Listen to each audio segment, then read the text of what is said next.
নমস্কার বন্ধুরা, বন্যার ফুড স্টোরিতে আপনাদের স্বাগত। আজ আমি বানাতে চলেছি ঢেঁড়স চিংড়ি সোনালি ঝোল। এটি বানাতে লাগছে ঢেঁড়স, আলু, পেঁয়াজ, সর্ষে বাটা। অন্যদিকে আমি একটি বাটিতে চিংড়ি মাছ দিয়ে তাতে নুন হলুদ মাখিয়ে দিচ্ছি। এরপর কড়াইতে তেল দিয়ে তেল গরম হলে তাতে নুন হলুদ মাখানো চিংড়ি মাছগুলো দিয়ে ভালো করে নাড়াচাড়া করে ভেজে নেব। ভাজা হয়ে গেলে একটি পাত্রে তুলে নেব।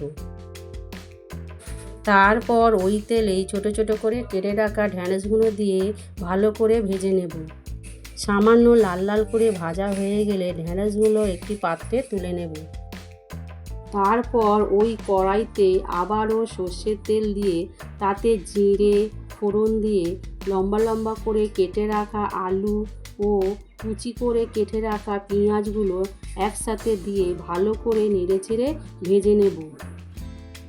অন্যদিকে একটি বাটিতে সর্ষে বাটা নিয়ে তাতে সামান্য সর্ষের তেল দিয়ে ভালো করে চামচ দিয়ে ফাটিয়ে নেব। ততক্ষণে এদিকে আলু পেঁয়াজ ভাজা হয়ে গেছে। এবার তাতে ভেজে রাখা ঢেঁড়সগুলো দিয়ে দেব। এবার এগুলোকে একসাথে ভালো করে নেড়ে চেড়ে নেব। এবার তাতে 1 চামচ নুন, 1 চামচ হলুদ গুঁড়ো ও 1 চামচ লঙ্কার গুঁড়ো দিয়ে ভালো করে কষিয়ে নিতে হবে।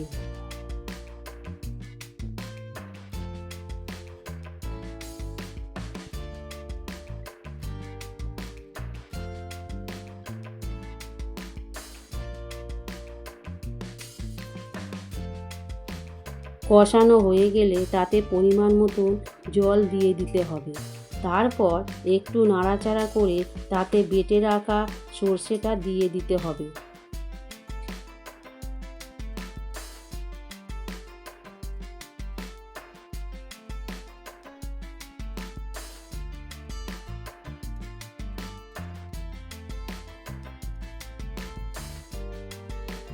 তারপর উপর থেকে ভেজে রাখা চিংড়ি দিয়ে একটু নাড়াচাড়া করে 10 মিনিটের জন্য ঢাকনা চাপা দিয়ে রাখতে হবে।